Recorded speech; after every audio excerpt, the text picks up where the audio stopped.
As evidenced by a lot of the videos that I've been doing lately, I really like arcade-type games, especially the classics, and I'm sure everybody knows by now that I absolutely love beat-em-ups.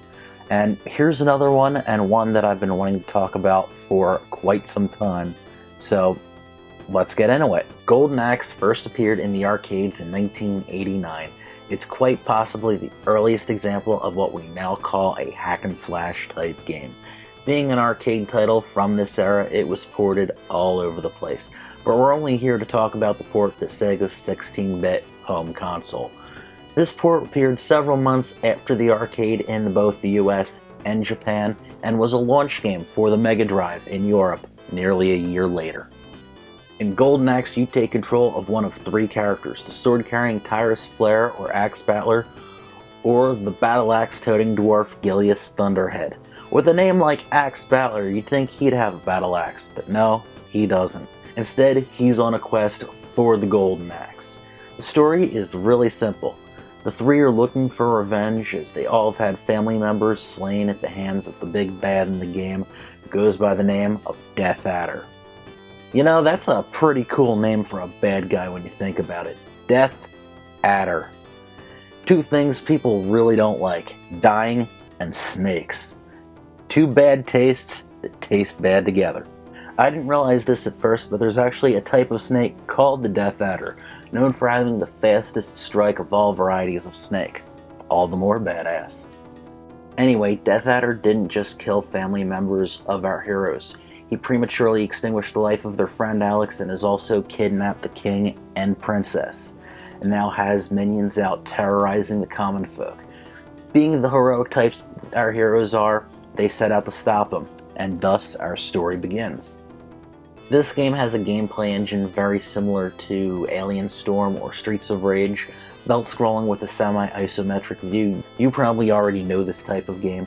The game's primary developer, Makoto Uchida, was heavily inspired by Double Dragon and Conan the Barbarian, and I'm pretty sure you can tell that just by looking at this game. As with most of these games, each of the characters have different abilities, with Gilius Thunderhead being the most strongest physically, but his magic spell power is limited. Tyrus Flare being the faster character who makes up for brute force with the most powerful magic, and lastly, Axe Battler is the middle ground, the best rounded of the three. And speaking of the magic spells, these work like a smart bomb in a shoot-'em-up game, or the swap backup in the first Streets of Rage.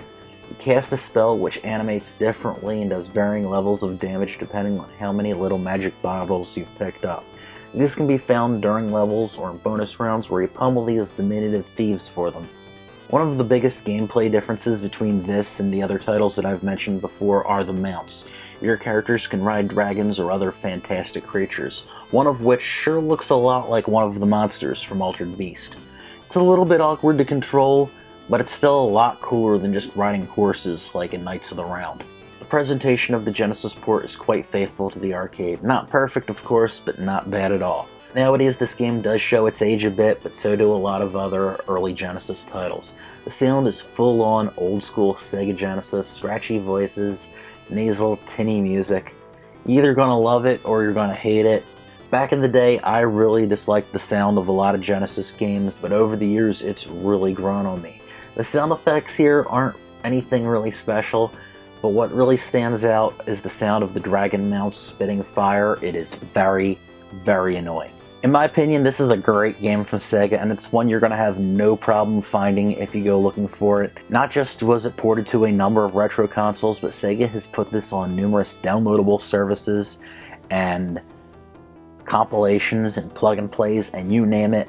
Personally, I can't look to my right without seeing something that has this game on it, or look to my left and not see something that has this game on it.